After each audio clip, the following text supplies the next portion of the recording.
By David Brooks, New York Times columnist and author of The Second Mountain, The Quest for a Moral Life. And David, congratulations on the new book. And you've been writing about the president, his escalating attacks on a Muslim member of Congress, how Democrats are responding or not figuring out a way to respond. How does this fit with what you're writing about in your book? How we find the moral center and not focus on these other peripheral issues. Well, just think about the interview we just saw with Rachel Maddow and Buttigieg. I mean, there's a guy of fundamental decency. I met him like months ago before I knew he was running for president. Was seated next to him at a dinner, and there was just a basic humility and deference. And then you look at Donald Trump, and you look at a man who's about ego, who's about worships career success, financial success, a man who I think somewhere was not loved and shelled himself off and is incapable of receiving or giving love. And so I think we should be prepared for how much the country is going to want to take a reset after the Trump presidency, or even when they make the decision about 2020. They're going to want not only policy changes, a lot of people, but a moral cleansing. And to me, Trump grows out of a moral and spiritual crisis in the country, and the answer is a moral and spiritual response. In fact, the country, in so many ways, has been moving towards a profound narcissism, which we see perhaps epitomized, some would say, in our president.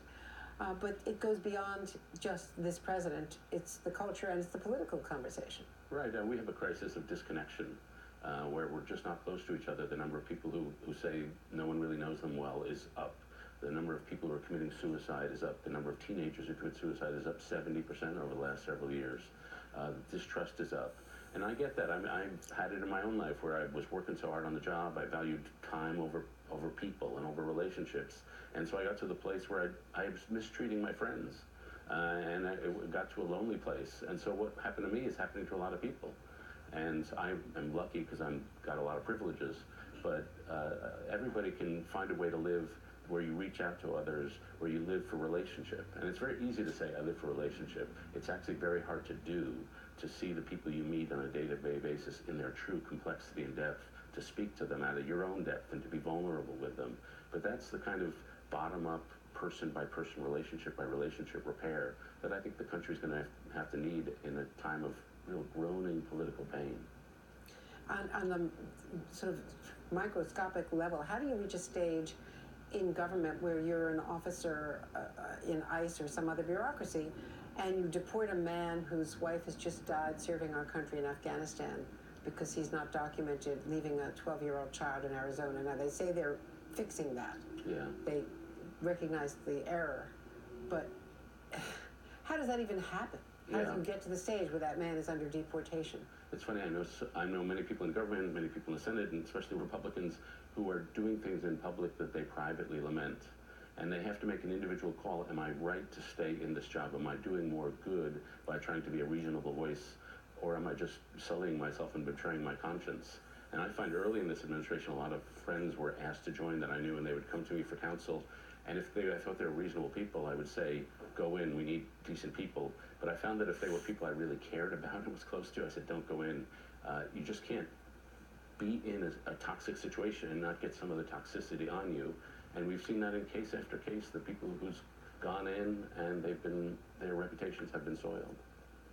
You write in the book, there's always a tension between self and society. If things are too tightly bound, then the urge to rebel is strong. But we've got the opposite problem. In a culture of I'm free to be myself, individuals are lonely and loosely attached. Community is attenuated. Connections are dissolved. Loneliness spreads, which is what you discuss in your own life. I think we all feel that to a certain extent in these high-tension careers. Yeah, and we all sort of absorb the culture around. If in the 50s, we had a very communal culture. If you grew up in Chicago, you didn't say I'm from Chicago, you said I'm from 59th and Pulaski, because that neighborhood was really tight. And we had to break out of that because it got a little too tight, and then it was also racist, it was anti-Semitic, it was sexist. So we created a culture in the 60s, I'm free to be myself, I want to be free, born to run, free bird. And that was good for a time. But we've had 60 years now of hyper-individualism. We've sort of overdone it. And the problem is when you leave people naked alone, which is what our society does, they do what their evolutionary roots tell them to do, is they revert to tribe. And so we get a lot of tribalism. And I'm hoping we can move to something that's more communal, that's about the common good, that's about our commitments to one another, that won't be tribalisms, because I don't want to live the rest of my life in an age of tribalism. Well, that